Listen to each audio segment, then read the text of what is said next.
Животот во многу ситуации е контрадикторен. Чудно е како не привлекуваат луѓе иако не повредиле, луѓе кон кои сме насочени иако од нив сме добиле многу удари. Некогаш нашата врска е условена од брачни, семејни, пријателски или работни улоги со кои сме меѓусебно врзани за одредено време.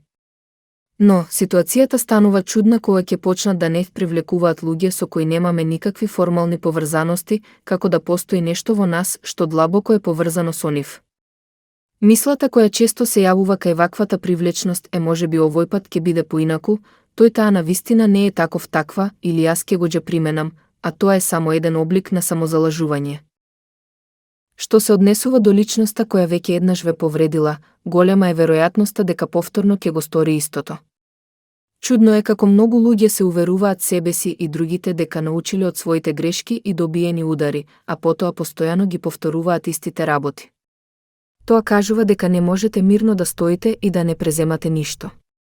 Слободно признајте дека овој пат нема да биде поинаку и прифатете го фактот дека не можете да промените никого. Бидете свесни дека секој од нас поставува различни приоритети како личност. Колку и да е некоја личност да врвот на листата на ваши приоритети, не значи дека тоа ќе биде возвратено.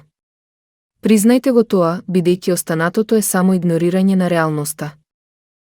Емотивната повреденост е многу посложена од физичката, таа може да трае многу подолго, може да се повторува до недоглед, без да сватите дека треба да се заштитите и на крајот да стане копчето кое ќе предизвика создавање на многу болести во вашето тело. Нема поента да се жртвувате за личност која за вас не би сторила ништо. Со таква толеранција најмногу си одмагате самите на себе. Бидете свесни за својата вредност и не дозволувајте никој да ја компромитира. Доколку не преземете ништо, немате право да се жалите на несреќниот живот.